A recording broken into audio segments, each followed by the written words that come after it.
Overcoming the epistemological problem through phenomenological research. The concept of life in Husserl and Count York. It belongs to the nature of the case that speculative idealism offers greater possibilities for performing our task than did Schleiermacher and the hermeneutics emanating from him. For in speculative idealism, the concept of the given of positivity had been subjected to a fundamental critique, and it is to this that Dilthey ultimately tried to appeal in support of his own tendency toward life philosophy. He writes, "How does Fichte characterize the beginning of something new?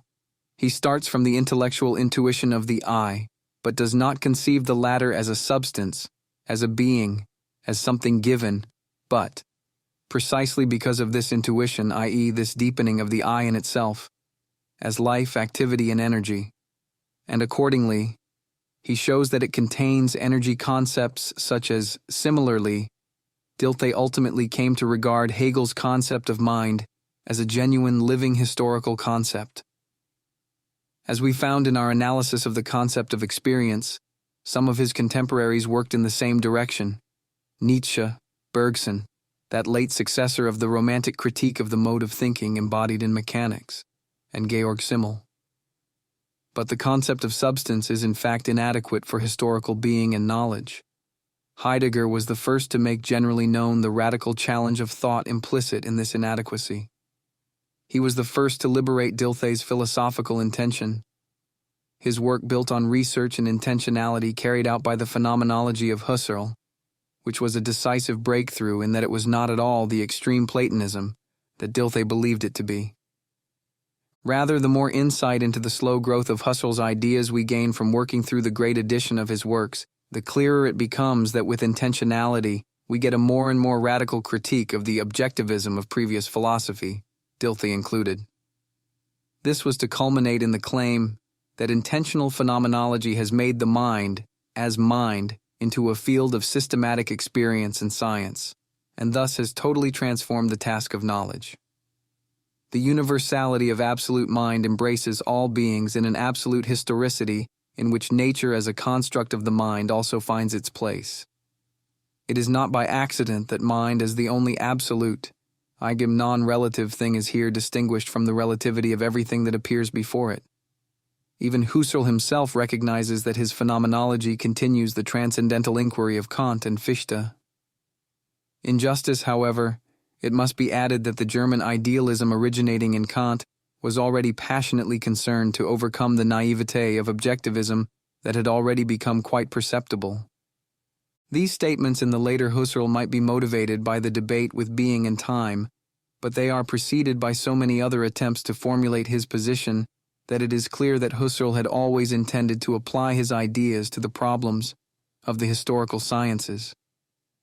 Thus, what we have here is not an extrinsic association with the work of Dilthey, or, later, with that of Heidegger, but the consequence of his own critique of objectivist psychology and of the pseudo-Platonism of previous philosophy of consciousness. After the publication of Ideas II, this is quite clear. In view of this, we need to make room in our discussion for Husserl's phenomenology. When Dilthey linked his reflections to Husserl's logical investigations, he grasped what had been the salient point throughout. According to Husserl himself, the a priori correlation of the object of experience with modes of givenness dominated his life's work after the logical investigations. In the fifth logical investigation, he elaborated the nature of intentional experiences and distinguished consciousness as an intentional experience, this is the title of the second chapter, from the real unity of consciousness in experience and from the inner perception of it. Here already consciousness was not an object, but an essential coordination, the point that was so illuminating for Dilthey. What investigating this coordination revealed was a starting point for overcoming objectivism, insofar as the meaning of words could no longer be confused with the actual psychic content of consciousness, e.g., the associative images that a word evokes. The intention and fulfillment of meaning belong essentially to the unity of meaning, and like the meanings of the words that we use, every existing thing that has validity for me possesses correlatively and by virtue of its nature an ideal universality of actual and potential experiencing modes of givenness. Thus was born the idea of phenomenology, i.e., bracketing all positing of being and investigating the subjective modes of givenness. This became a universal program, the aim of which was to make intelligible all objectivity, all being sense. But human subjectivity also possesses being value. Thus it too can be regarded as a phenomenon and can be explored in its various modes of givenness. This exploration of the I as phenomenon is not exploring the inner perception of a real I, nor is it the mere reconstruction of consciousness, i.e., the relation of the contents of consciousness to a transcendental I pole, but it is a highly differentiated theme of transcendental reflection. In contrast to the mere givenness of the phenomena of objective consciousness, a givenness in intentional experiences, this reflection constitutes a new dimension of research. For there is such a thing as givenness that is not itself the object of intentional acts. Every experience has implicit horizons of before and after, and finally fuses with the continuum of the experiences present in the before and after to form a unified flow of experience. Husserl's investigations of the constitution of time consciousness come from the need to grasp the mode of being of this flow, and hence to draw subjectivity into research on intentional correlation. From now on, all other phenomenological research sees itself as an inquiry into the constitution of the unities of time consciousness and in time consciousness, which themselves again presuppose the constitution of time consciousness itself. This shows that the discreteness of experience, however much it may retain its methodological significance as the intentional correlate of a constituted meaning value, is not an ultimate phenomenological datum. Rather, every such intentional experience always implies a twofold empty horizon of what is not actually meant in it, but toward which an actual meaning can, of its nature, be directed. And the unity of the flow of experience obviously includes the whole of all experiences that can be thematized in this way. Hence, the constitution of the temporality of consciousness underlies all the problems of constitution.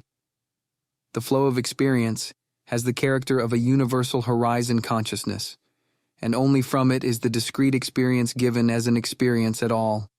Undoubtedly, the concept and phenomenon of the horizon is of crucial importance for Husserl's phenomenological research. With this concept, which we too shall have occasion to use, Husserl is obviously seeking to capture the way all limited intentionality of meaning merges into the fundamental continuity of the whole. A horizon is not a rigid boundary, but something that moves with one and invites one to advance further. Thus, the horizon intentionality, which constitutes the unity of the flow of experience, is paralleled by an equally comprehensive horizon intentionality on the objective side.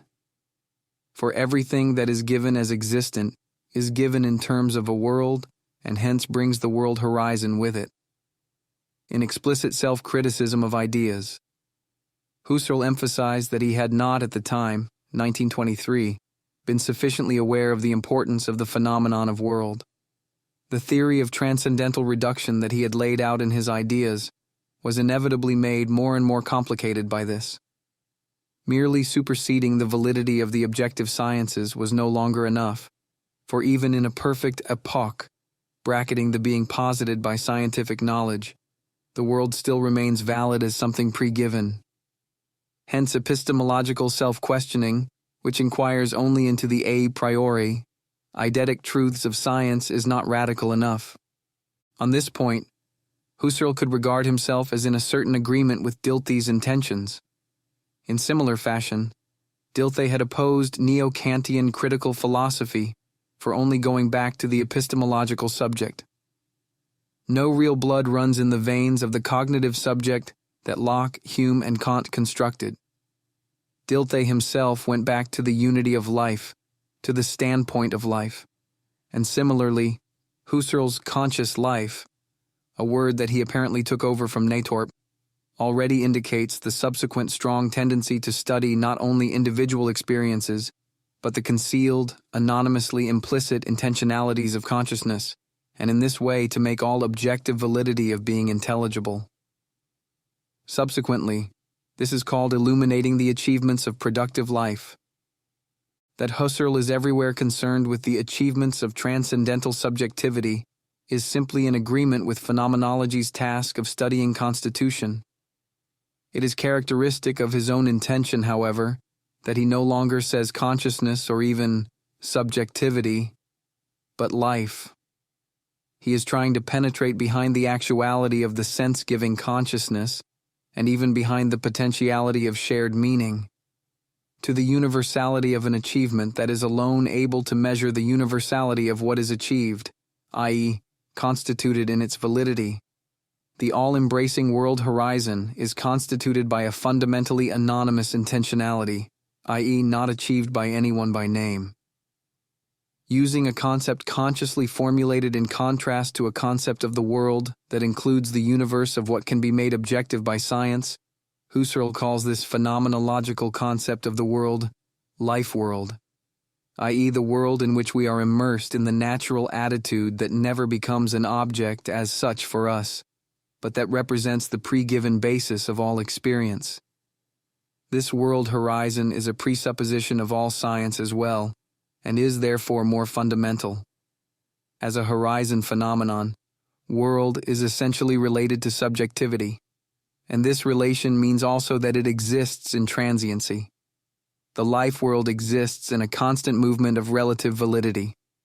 The concept of the life world is the antithesis of all objectivism.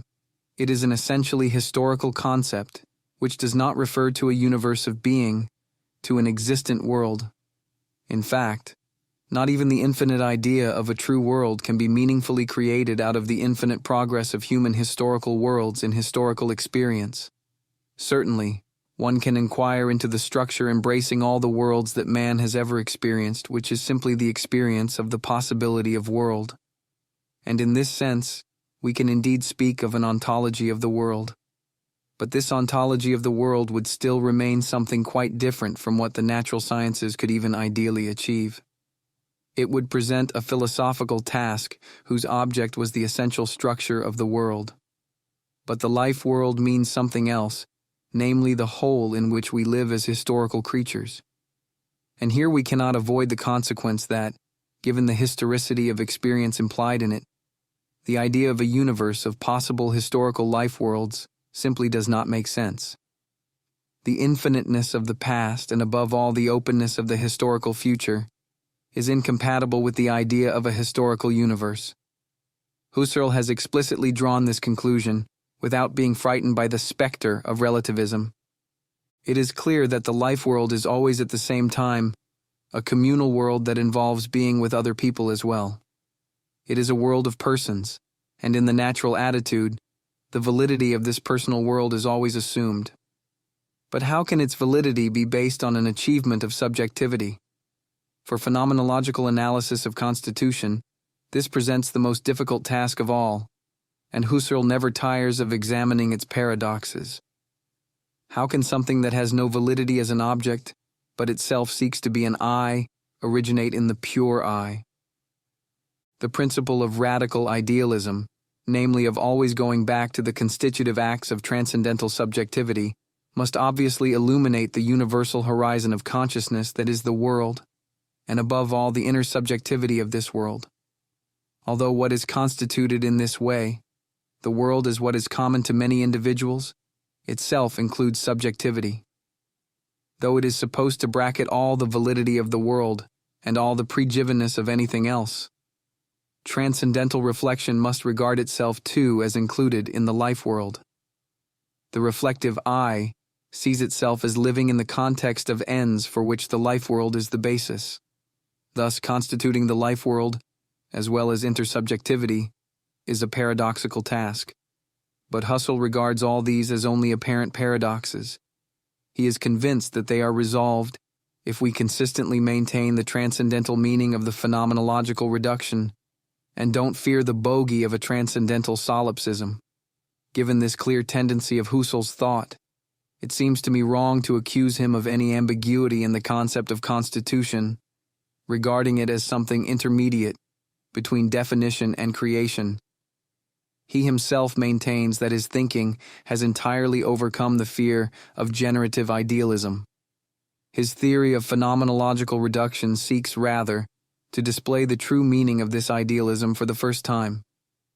Transcendental subjectivity is the Urich, the primal I, and not an I. For it the basis of the pre-given world is superseded. It is the absolute irrelative to which all relativity, including that of the inquiring I, is related. There is one element in Husserl's thinking, however, that constantly threatens to burst this framework asunder. His position, in fact, is more than simply a radicalization of transcendental idealism, and this more is indicated by the function that the concept of life performs in his thought.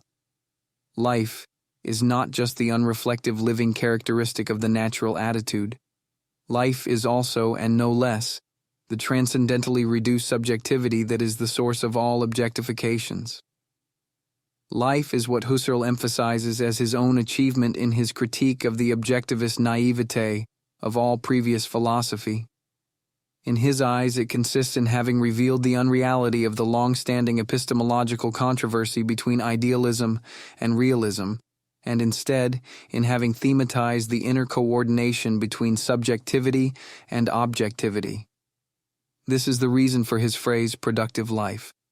The radical contemplation of the world is the systematic and pure interior contemplation of subjectivity, which externalizes itself in the exterior.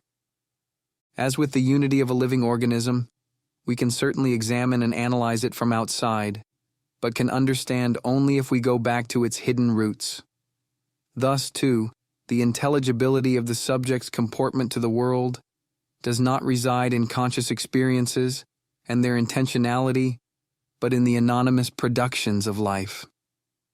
The metaphor of the organism that Husserl employs here is more than a metaphor.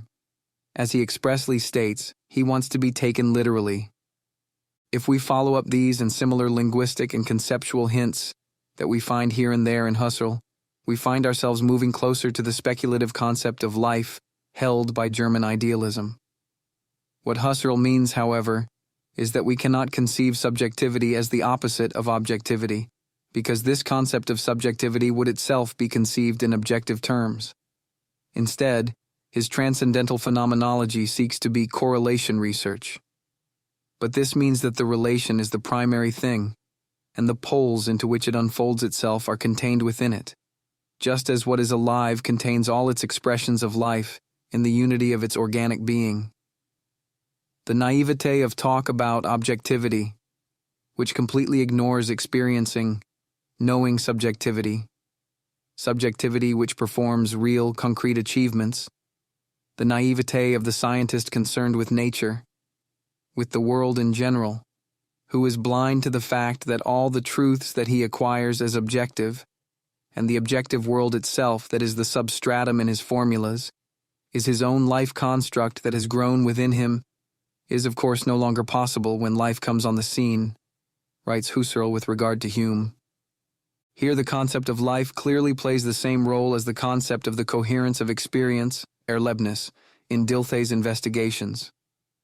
Just as Dilthey begins with experience only in order to reach the concept of psychic coherence, so Husserl shows that the unity of the flow of experience is prior to the discreteness of experiences and essentially necessary to it. As in Dilthey, the thematic investigation of conscious life must overcome the tendency to base itself on individual experiences. To this extent, there is a genuine parallel between the two thinkers. They both go back to the concreteness of life. Yet the question arises whether or not they do justice to the speculative demands implied by the concept of life. Dilthey endeavors to derive the structure of the historical world from the reflexivity inherent in life, and Husserl attempts to derive the constitution of the historical world from conscious life. We might ask whether, in both cases, the genuine content of the concept of life does not become alienated when it is articulated in terms of the epistemological schema, deriving it from the ultimate data of consciousness. The problem of intersubjectivity and the understanding of the other I evokes this question. We have the same difficulty in both Husserl and Dilthey. The immanent data of reflectively examined consciousness do not include the thou in an immediate and primary way. Husserl is quite right when he emphasizes that the thou does not possess the kind of immanent transcendence that belongs to the objects of experience, Erfahrung, in the external world. For every thou is an alter ego, i.e., it is understood in terms of the ego and, at the same, as detached from it, and, like the ego itself, as independent. Through the most painstaking investigations, Husserl tried to illuminate the analogy between the I and the thou, which Dilthey interprets purely psychologically through the analogy of empathy, by way of the intersubjectivity of the communal world. He was sufficiently rigorous not to limit the epistemological priority of transcendental subjectivity in any way, but his ontological prejudice is the same as Dilthey's. The other person is first apprehended as an object of perception, which then, through empathy, becomes a thou. In Husserl, the concept of empathy has a purely transcendental meaning, no doubt, but it is still oriented to the interiority of self-consciousness and fails to orient itself toward the functional of life, which goes far beyond consciousness, to which, however, it claims to return. Thus, in fact, the speculative import of the concept of life remained undeveloped in both men. Dilthey simply tries to play off the viewpoint of life polemically against metaphysical thinking, and Husserl has absolutely no idea of the connection between this concept and the metaphysical tradition in general, and speculative idealism in particular. At this point, the posthumous papers of Count York, though unfortunately very fragmentary, are of surprising contemporary importance. Although reference had been made to the brilliant insights of this major figure by Heidegger, who regarded York's ideas as even more important than Dilthey's, the fact still remained that Dilthey completed a great life's work, whereas the letters of York were never developed into a larger systematic whole. The posthumous papers from the last years, however, have now thoroughly changed this situation. Even though they are only fragments, his systematic intention is still sufficiently developed to leave no doubt about the place of his work in the history of thought. It achieves precisely what we failed to find above in Dilthey and Husserl. It makes a bridge between speculative idealism and the century's new experimental standpoint, for the concept of life is presented as comprehending both. However speculative it sounds, the analysis of being alive, which is for York the starting point, still embraces the scientific mode of thinking of the century, explicitly the concept of life held by Darwin. Life is self-assertion. This is the basis. The structure of being alive consists in being primordial division, Urteilung, i.e., in still continuing to assert itself as a unity in division and articulation. But judgment, Urteilung, is also viewed as the essence of self-consciousness, for even if it always distinguishes itself into what is itself and what is other, it still consists, as a living thing, in the play and interplay of the factors that constitute it. Like all life, it is a test, an experiment. Spontaneity and dependence are the basic characteristics of consciousness, constitutive in the area both of somatic and of psychic articulation, just as neither seeing, physical sensation, imagining, willing, nor feeling would exist without the existence of consciousness too, is to be understood as a life comportment. This is the fundamental methodological demand that York makes of philosophy, and in this he considers himself at one with Dilthey. Thought must be brought back to this hidden foundation, Husserl would say, to this hidden achievement. To do so, the effort of philosophical reflection is necessary, for philosophy acts against the tendency of life. York writes, "Now our thinking moves in the sphere of conscious results, i.e., it is not aware of the real relation of the results to the life comportment on which the results depend." The achieved diremption is its York, means that the results of thinking are results only because they have become detached from the life comportment and can be so detached. From this, York concludes that philosophy must reverse this process of detachment. It must repeat the experiment of life in reverse.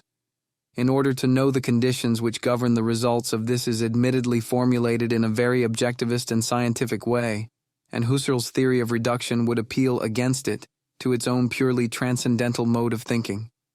In fact, however, York's bold and assured thinking not only shows the influence of Dilthey and Husserl, but proves to be superior to them both. For here thought truly develops at the level of the identity philosophy of speculative idealism, and thus reveals the hidden origin of the concept of life at which Dilthey and Husserl are aiming. If we pursue York's thought further, the persistence of idealist motifs becomes quite clear. What York is presenting here is the structural correlation between life and self-consciousness already developed in Hegel's Phenomenology.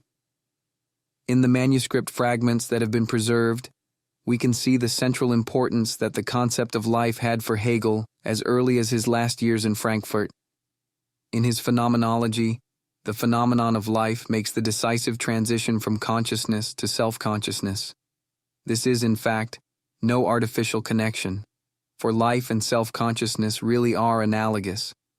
Life is defined by the fact that what is alive differentiates itself from the world in which it lives and with which it remains connected, and preserves itself in this differentiation. What is alive preserves itself by drawing into itself everything that is outside it. Everything that is alive nourishes itself on what is alien to it. The fundamental fact of being alive is assimilation.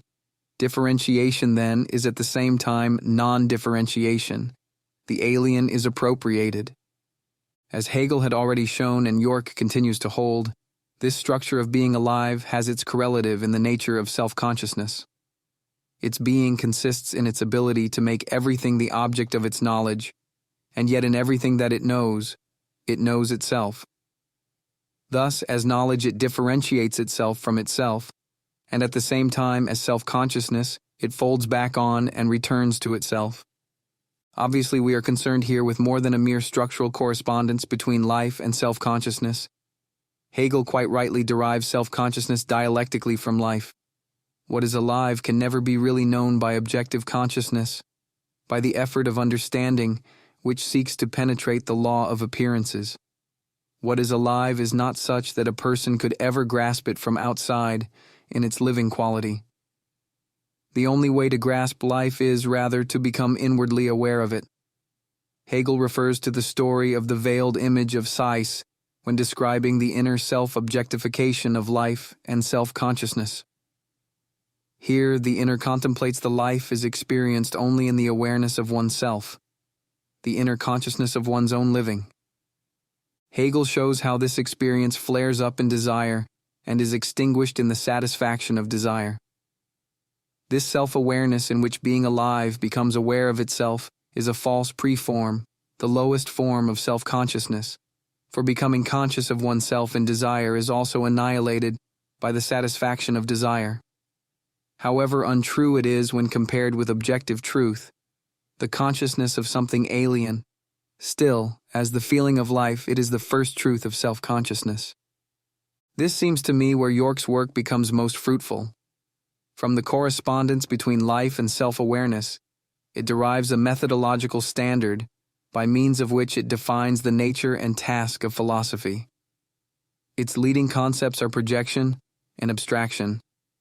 Projection and abstraction constitute the primary life comportment, but they apply equally to recapitulatory historical comportment.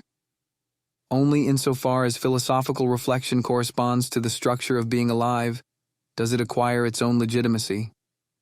Its task is to understand the achievements of consciousness in terms of their origin, understanding them as results, i.e., as the projection of the original being alive and its original division. York thus raises to a methodological principle what Husserl was later to develop more broadly in his Phenomenology. This makes it clear how thinkers as different as Husserl and Dilthey could ever come together. Both go back behind the abstraction of Neo-Kantianism, and York agrees with them, though in fact he achieves even more. For he goes back to life not only with an epistemological intention, but maintains the metaphysical connection between life and self-consciousness worked out by Hegel. In this he is superior to both Dilthey and Husserl. As we saw, Dilthey's epistemological reflections went wrong, in that he derived the objectivity of science too easily from life comportment and its drive towards something fixed. Husserl entirely lacked any more exact definition of what life is, although the central core of phenomenology, correlation research, in fact follows the structural model of life comportment. York, however, is the missing link between Hegel's phenomenology of mind and Husserl's phenomenology of transcendental subjectivity. Regrettably, the fragmentariness of his posthumous papers prevents us from knowing how he intended to avoid the dialectical metaphysicizing of life of which he accuses Hegel. Heidegger's project of a hermeneutic phenomenology. The tendency which Dilthey and York formulated as common to them, of understanding in terms of life, and which was expressed in Husserl's going back behind the objectivity of science to the life world, was characteristic of Heidegger's own first approach. But he was no longer dependent on the epistemological requirement that the return to life, Dilthey, and the transcendental reduction, Husserl's way of absolutely radical self-reflection, be based methodologically on the self-givenness of experience. On the contrary, all this became the object of Heidegger's critique. Under the rubric of a hermeneutics of facticity, Heidegger confronted Husserl's eidetic phenomenology, as well as the distinction between fact and essence on which it depended, with a paradoxical demand. Phenomenology should be ontologically based on the facticity of Dasein, existence, which cannot be based on or derived from anything else, and not on the pure cogito as the essential constitution of typical universality. A bold idea, but difficult to carry through. The critical side of this idea was certainly not something entirely new. The neo-Hegelians had already conceived of it as a critique of idealism, and so it is no accident that Heidegger and the other critics of neo-Kantian idealism seized on Kierkegaard, who emerged out of the spiritual crisis of Hegelianism. On the other hand, however, this critique of idealism was faced then, as now, with the comprehensive claim of transcendental inquiry. Since transcendental reflection left no possible area of thought unconsidered in explicating the content of the mind, and since Fichte, this was the claim of transcendental philosophy, it had already included every possible objection within the total reflection of the mind. This is true also of the transcendental position from which Husserl gives phenomenology the universal task of discovering how all being value is constituted. It obviously had to include the facticity asserted by Heidegger. Thus, Husserl was able to acknowledge being in the world as a problem of the horizon intentionality of transcendental consciousness, for the absolute historicity of transcendental subjectivity had to be able to demonstrate the meaning of facticity. Hence Husserl, holding consistently to his central idea of the proto-I, had been able to argue against Heidegger that the meaning of facticity is itself an eidos, and that it therefore belongs essentially to the eidetic sphere of universality of essence. If we examine the sketches for Husserl's later writings, especially those gathered together in Volume 7 on the crisis, we find numerous analyses of absolute historicity that follow logically from the problems of the ideas, and that correspond to Heidegger's revolutionary and polemical beginning. Let us remember that Husserl himself faced the problem of the paradoxes that followed from carrying through his transcendental solipsism. Hence it is not at all easy to fix the point from which Heidegger could confront the phenomenological idealism of Husserl. We must even admit that Heidegger's project in being and time does not completely escape the problematic of transcendental reflection.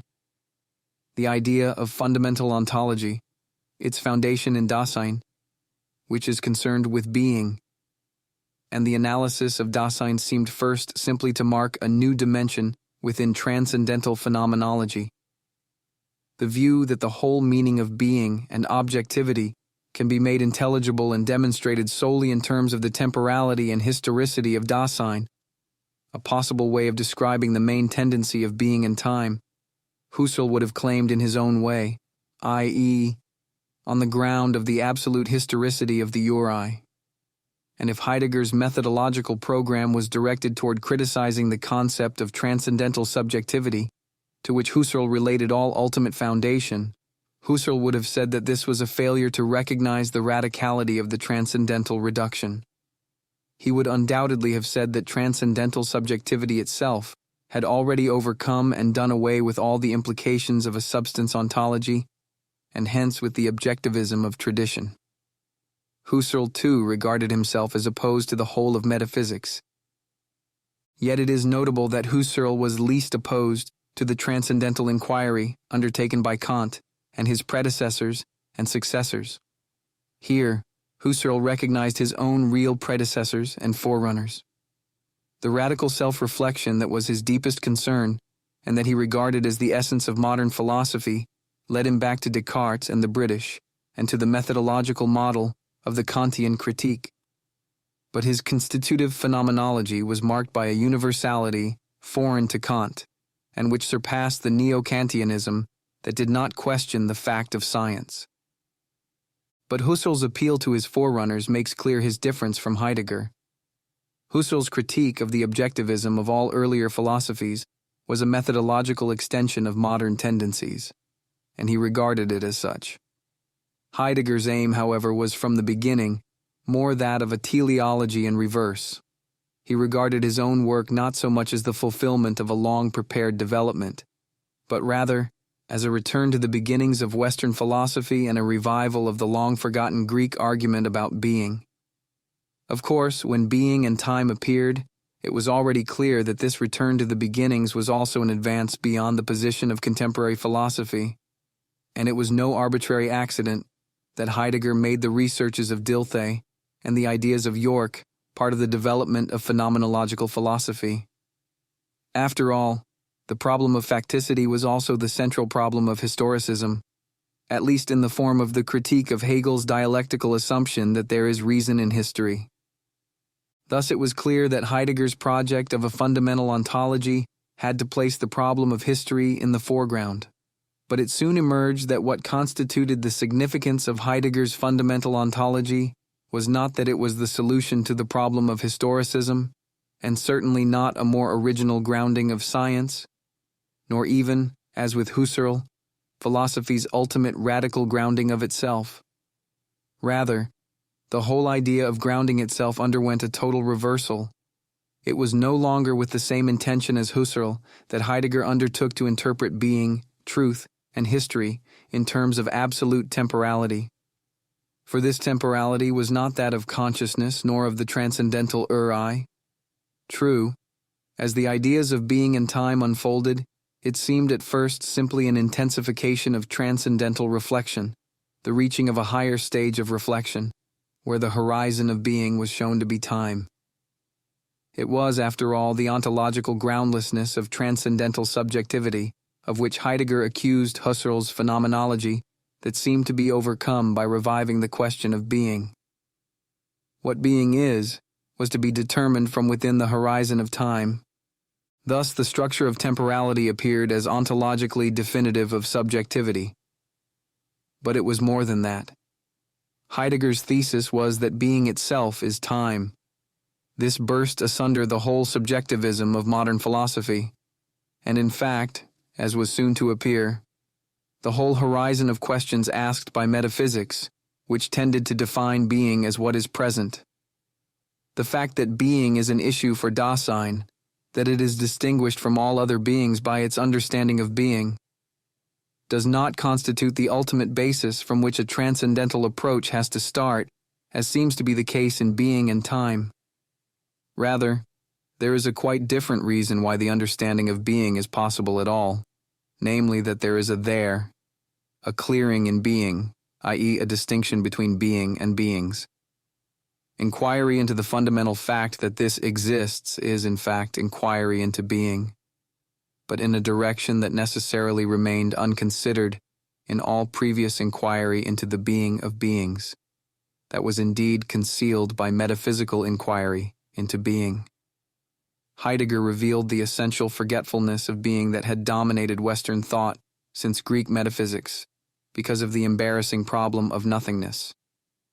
By showing that the question of being included the question of nothingness, he joined the beginning to the end of metaphysics. That the question of being could represent itself as the question of nothingness postulated a thinking of nothingness impossible for metaphysics. In raising the question of being, and thus reversing the whole direction of Western metaphysics, The true predecessor of Heidegger was neither Dilthey nor Husserl then, but rather Nietzsche. Heidegger may have realized this only later, but in retrospect we can see that the aims already implicit in Being and Time were to raise Nietzsche's radical critique of Platonism to the level of the tradition he criticizes, to confront Western metaphysics on its own level, and to recognize that transcendental inquiry is a consequence of modern subjectivism, and so overcome it. What Heidegger called the turn was not a new departure in the development of transcendental reflection, but the making possible and carrying out of the above aims. Although Being and Time criticized the lack of ontological determinacy in Husserl's concept of transcendental subjectivity, it still formulated its own account of the question of being in terms of transcendental philosophy. In fact, however, renewing the question of being, the task that Heidegger set himself, meant that within the positivism of phenomenology, he recognized the unresolved problem of metaphysics, concealed in its ultimate culmination, the concept of mind or spirit as conceived by speculative idealism. In grounding the hermeneutics of facticity, he went beyond both the concept of mind developed by classical idealism and the thematic of transcendental consciousness purified by phenomenological reduction. Heidegger's hermeneutical phenomenology and his analysis of Dasein's historicity had as their aim renewing the question of being in general and not producing a theory of the human sciences or overcoming the aporias of historicism. These were merely particular contemporary problems in which he was able to demonstrate the consequences of his radical renewal of the question of being. But precisely because of the radicality of his approach, he was able to move beyond the complications on which Dilthey's and Husserl's investigations into the fundamental concepts of the human sciences had foundered. Dilthey's attempt to explicate the human sciences in terms of life and to start from the experience of life was never really reconciled with his firmly held Cartesian conception of science.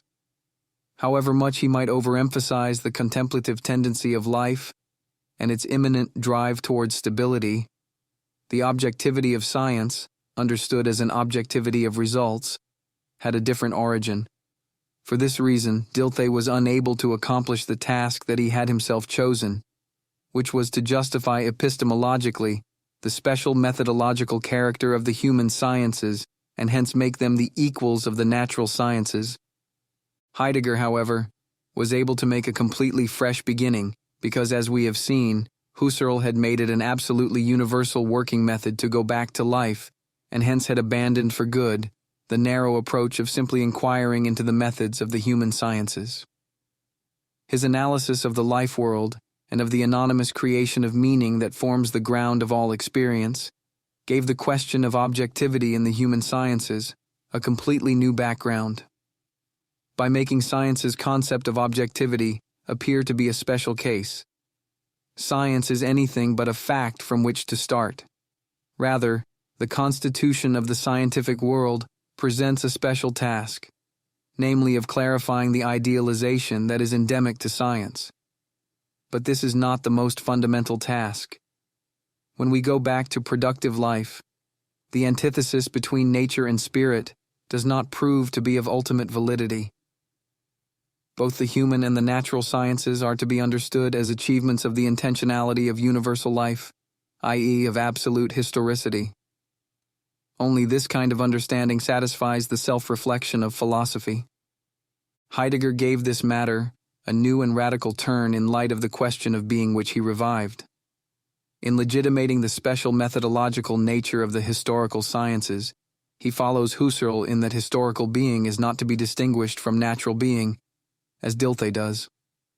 On the contrary, the natural sciences' mode of knowledge appears rather as a subspecies of understanding that has strayed into the legitimate task of grasping the present at hand in its essential understanding, is not a resigned ideal of human experience adopted in the old age of the spirit, as with Dilthey, nor is it, as with Husserl, a last methodological ideal of philosophy in contrast to the naivete of unreflecting life. It is, on the contrary, the original form of the realization of Dasein, which is being in the world. Before any differentiation of understanding into the various directions of pragmatic or theoretical interest, understanding is Dasein's mode of being, insofar as it is potentiality for being and possibility.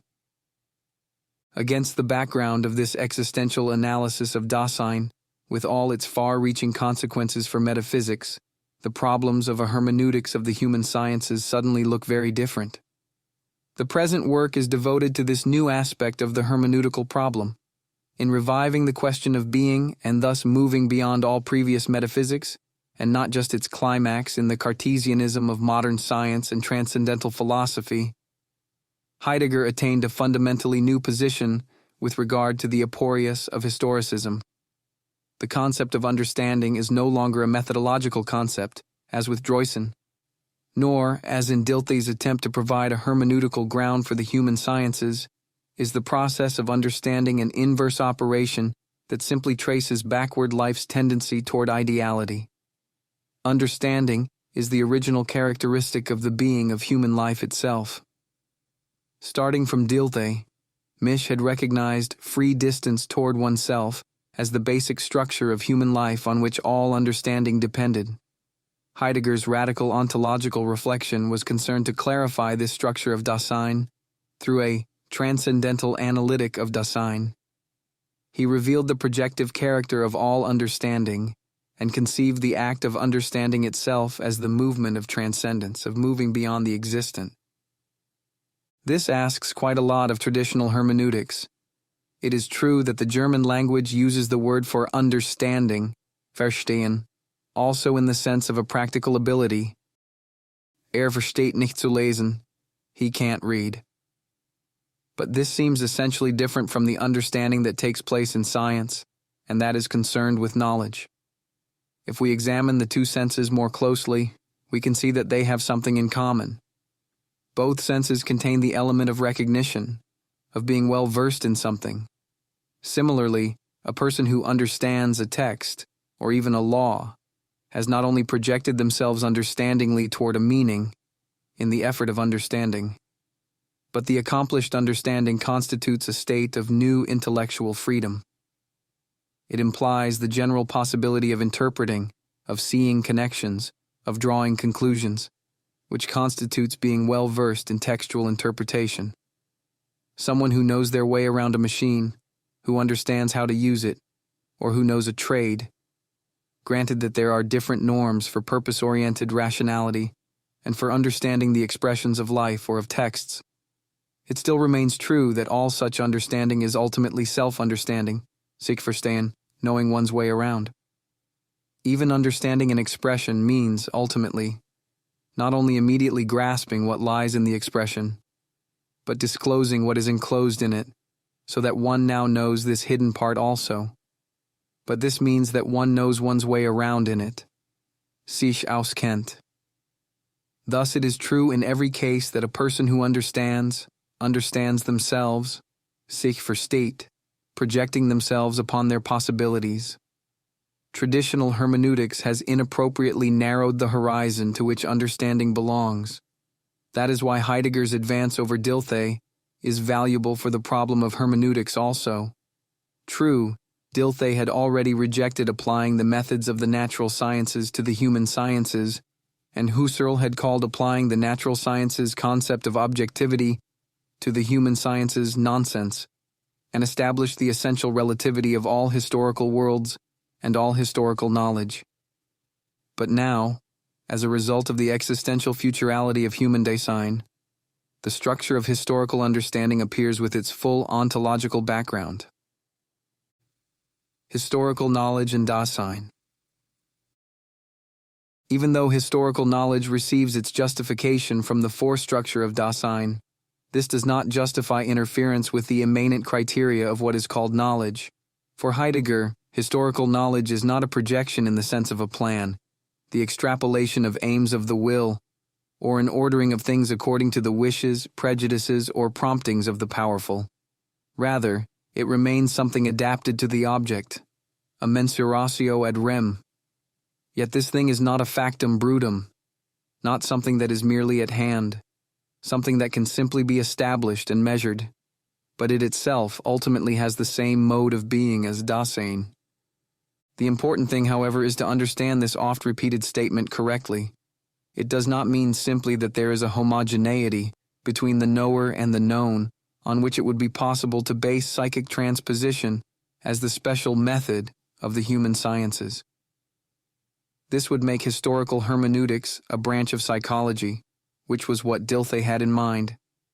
In fact, however, the coordination of all knowing activity with what is known is not based on the fact that they have the same mode of being, but draws its significance from the particular nature of the mode of being that is common to them.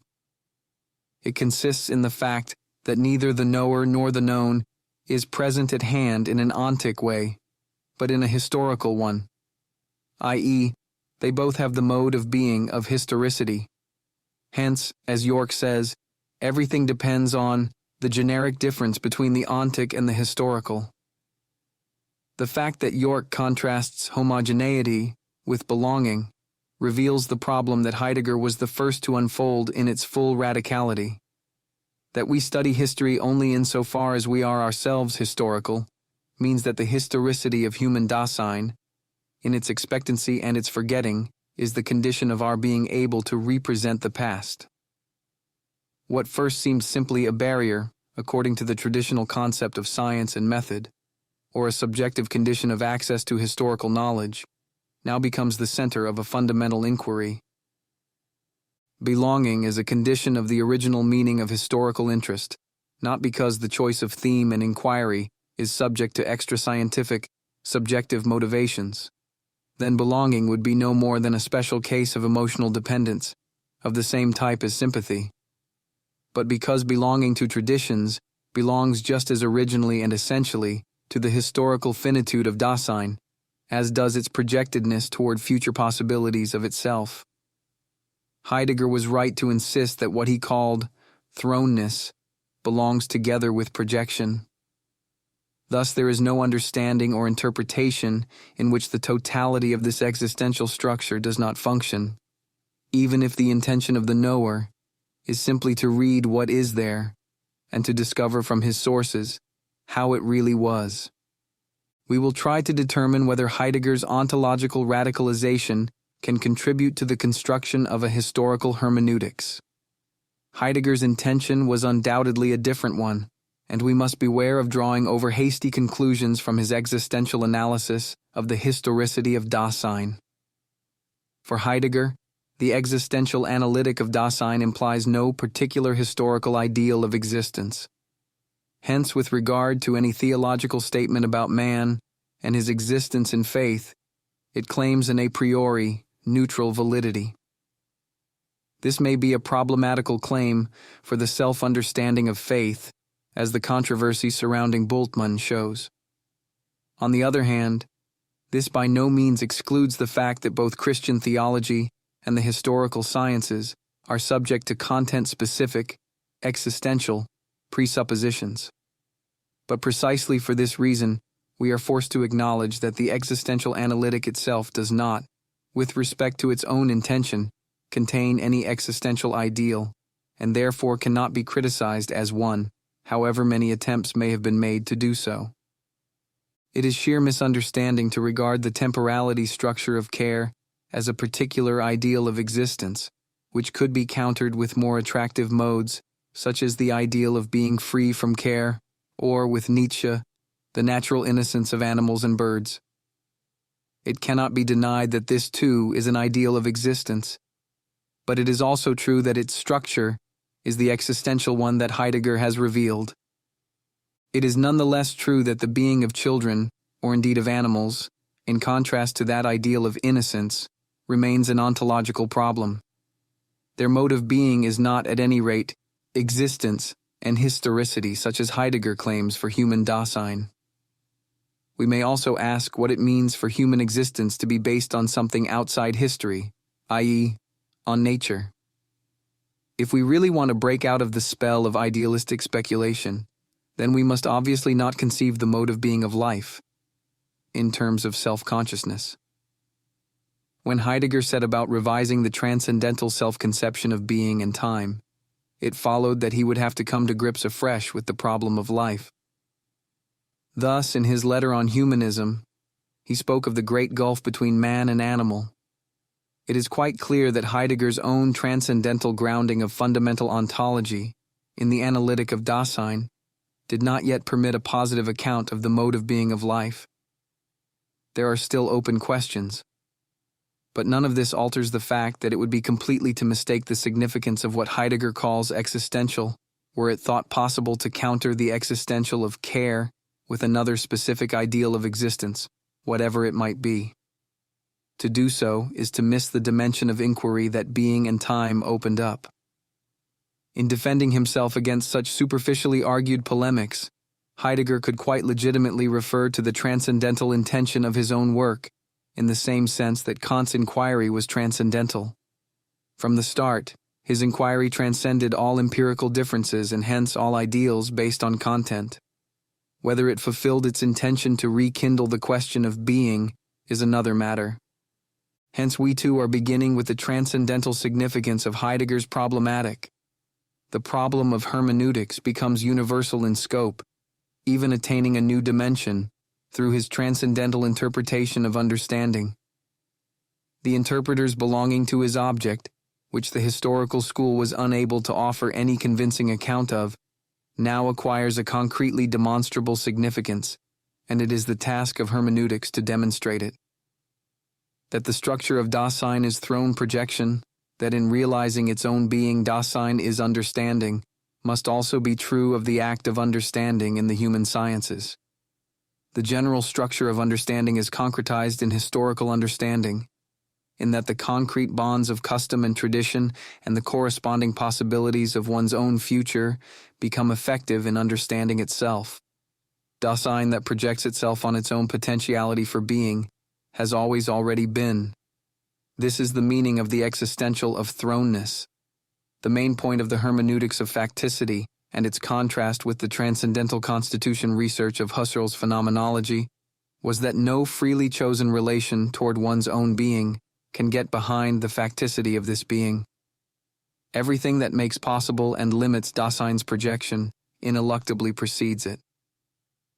This existential structure of Dasein must be expressed in the understanding of historical tradition as well, and so we will start by following Heidegger.